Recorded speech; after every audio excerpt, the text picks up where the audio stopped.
Is one ready? Yes. Oh. Okay.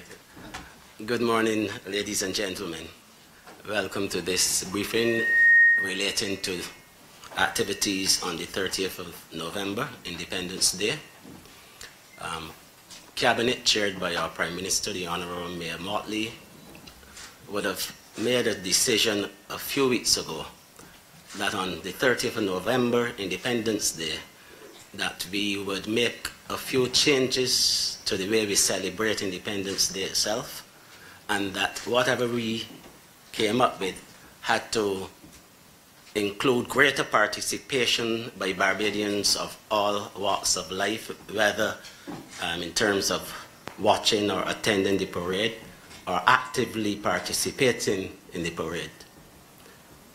Equally as important was the fact that the Prime Minister and Cabinet determined that we need to have our young people, especially our school children, more heavily involved in occasions of national significance, independence being one.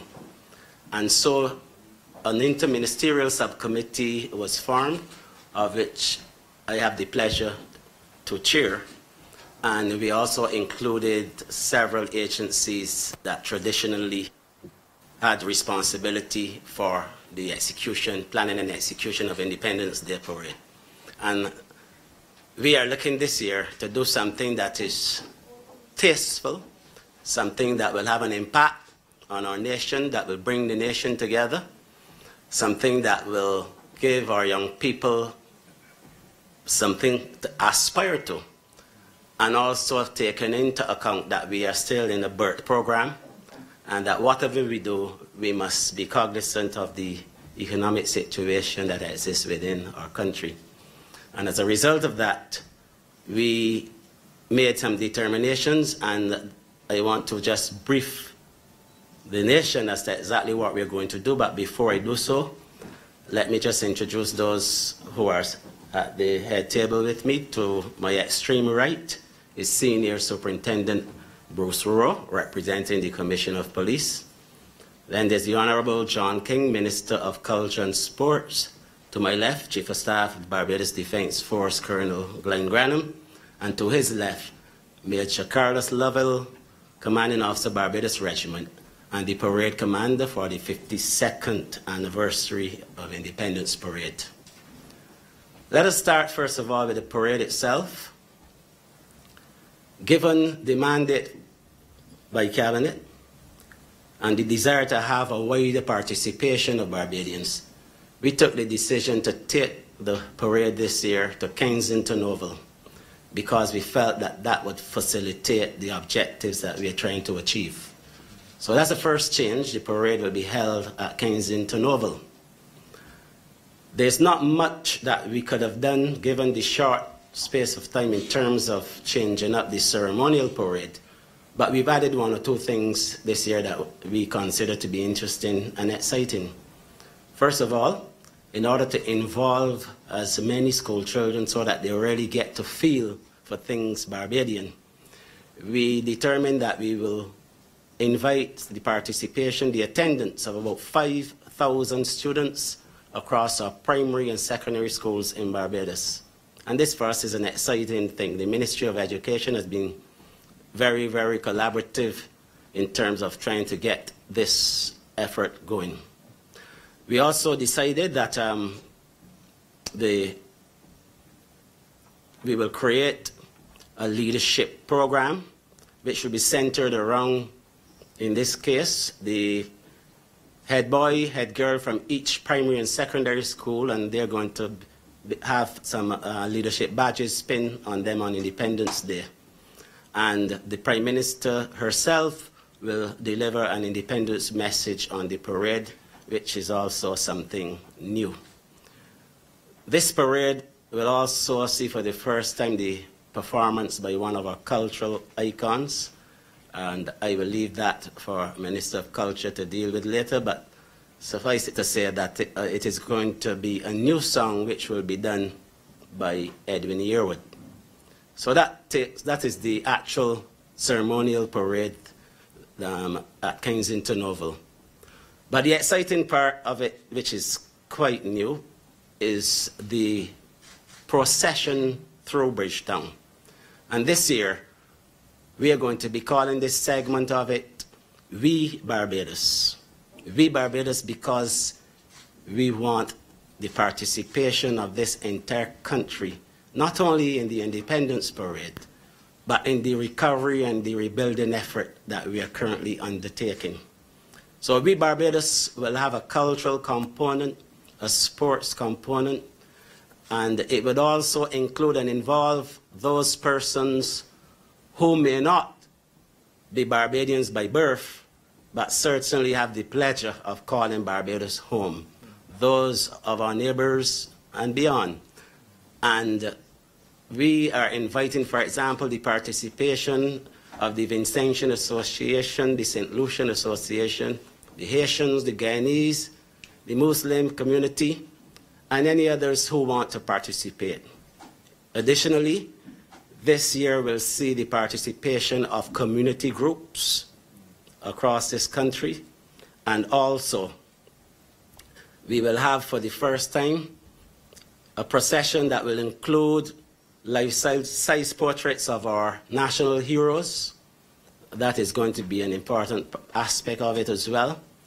Members of the disabled community will also be involved.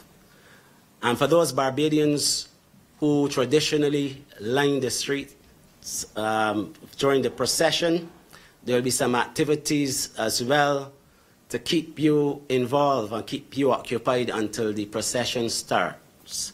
And those activities will be cultural in nature and particularly relating to our secondary schools, because we want to highlight the youth for the 52nd anniversary of independence.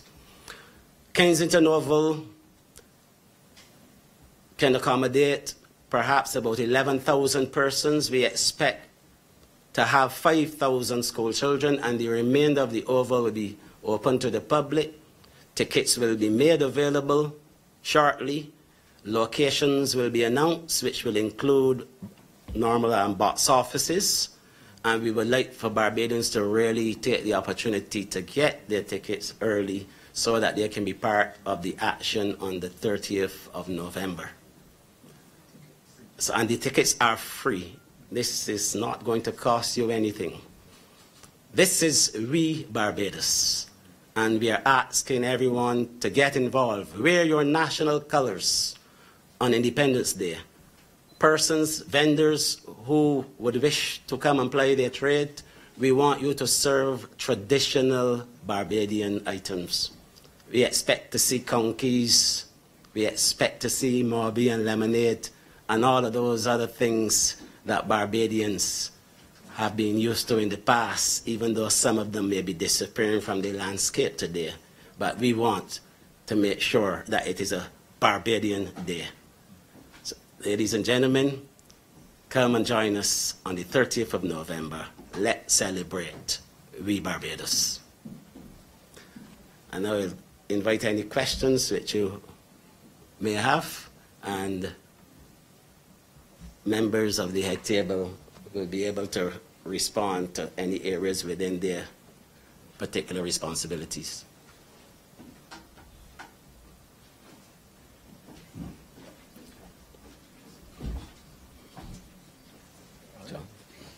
Okay, ladies and gentlemen, one of the things that we're seeking to address when you talk about getting school children involved, for those of you who are parents and those of you who take note of what has been happening in Barbados over a number of years, there seems to be a large disconnect with the importance and the real significance of independence as a celebration. One of the things that's been creeping into our society, which I find a little bit disturbing, is that even now as we speak about independence and independence celebrations, there is on radio a continuous bombardment of Christmas music. And we are beginning to lose, in my eyes, that part of our, not just history, but a part of us that we should never ever forget. A part of us that is going to drive the progress of this country. And that drive is going to be done by our young people. And those are the ones who, when most of us are gone, are going to have to take up the banner. Those are the ones whose independence has to mean something too. And hence the move to get our young people involved. And when Minister Bostic spoke about the leadership program, the young people are going to be the ones who are going to be the leaders of tomorrow. And so it is really important that this initiative comes at this particular time, especially in a time when, as Colonel Bostic said, we face all sorts of challenges, but we want everybody to be a part of this celebration of who we are.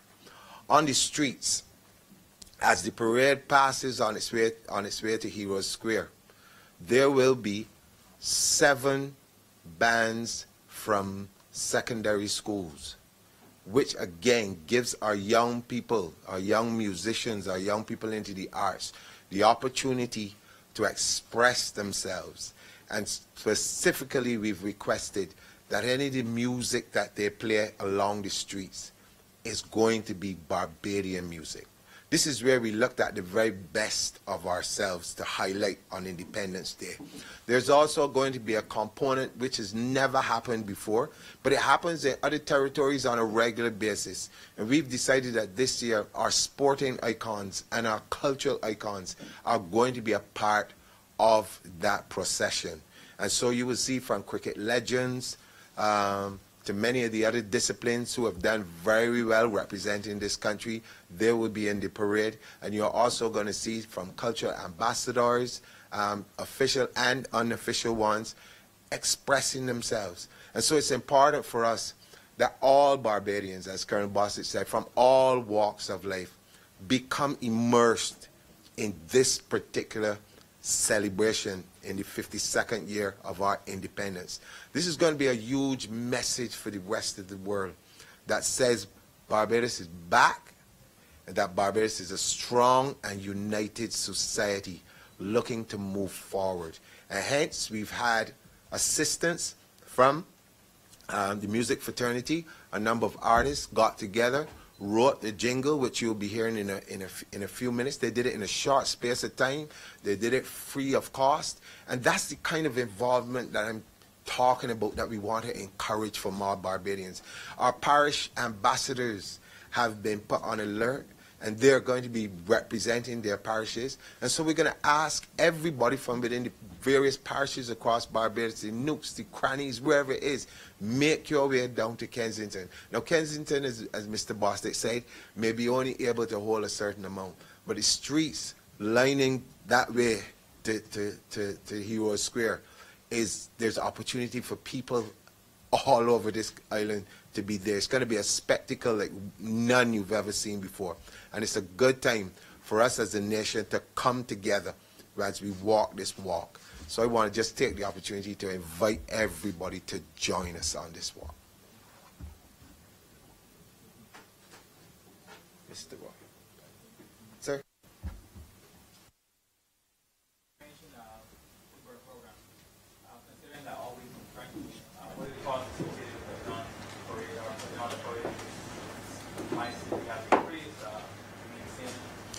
I can't give you the figures, but I can assure you that it is not going to be as expensive as it normally is. My question is to the police. As is our case, they have chosen where they place some security. Good morning. From the police perspective, the policing of the parade and the route will be strengthened. We have our plans and our contingencies in place. There will be policing of the oval and along the route of the Wee Barbados procession. Right? We have applied for regulations to close off and shut down some roads. You'll be given all the information how to access Kensington Oval before the parade and after the parade. We have also identified park and ride sites so as to eliminate the volume of traffic coming into the parade site.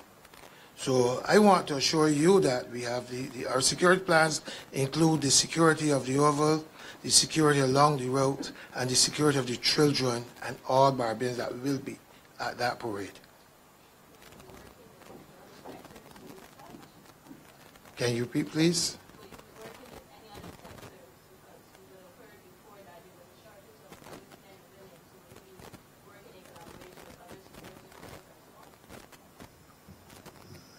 At the present moment, the Royal Barbados Police Force and the Barbados Defense Force are the ones collaborating the security efforts for this event.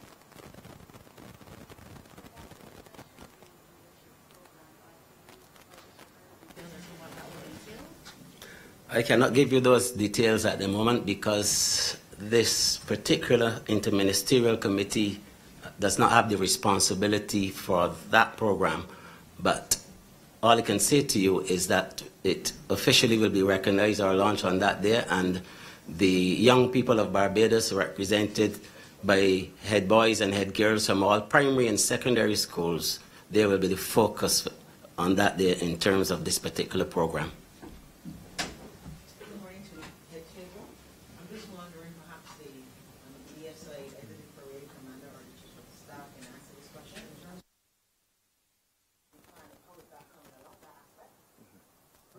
All right, good morning. Thank you for the question. As you would expect for an event such as this, and given the initiatives that have been brought into the 52nd year this year, there's a wide range of technical specifics, ranging from rehearsals, you mentioned logistics, the administration, the transportation, making sure that people's uniforms are prepared, that the groups are put in the right order. That planning actually started way back in October. And whilst we did not have the final design of the parade as it exists today, we were incrementally bringing the various strands of the plan together. We are at an advanced stage, and we are very confident that we will be able to bring all the parts, all the agencies together in the harmony and in the way that is required for an event of this nature to celebrate Barbados at 52 years. One initiative, one change, that I should mention at this stage, which was omitted earlier. Barbados would have been accustomed to the Prime Minister receiving the salute opposite government headquarters as the parade leaves the garrison and marches into Bridgetown. Coming the reverse way this year, she is consented to receive the salute in Heroes Square.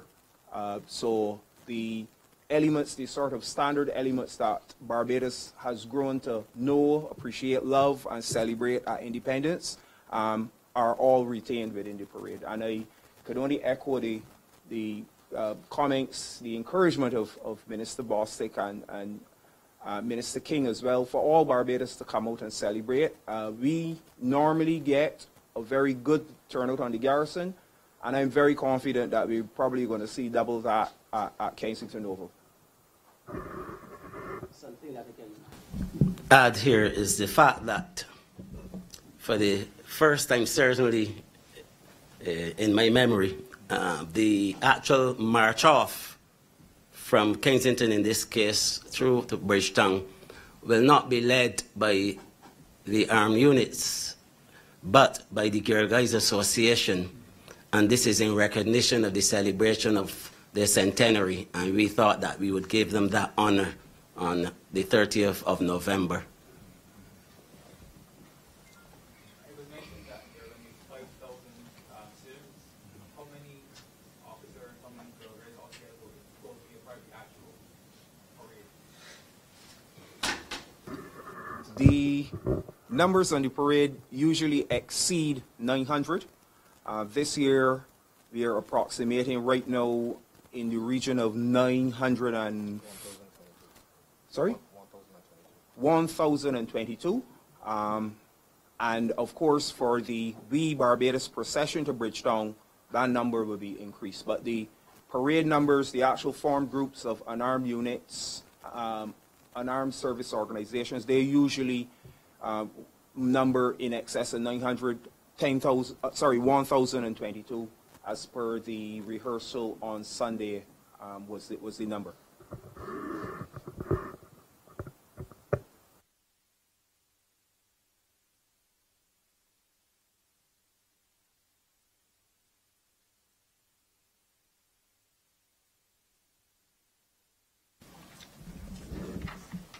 Yes, in wrapping up this session, let me thank Minister King and all those who worked with him to produce the jingle that we have for the We Barbados celebrations this year.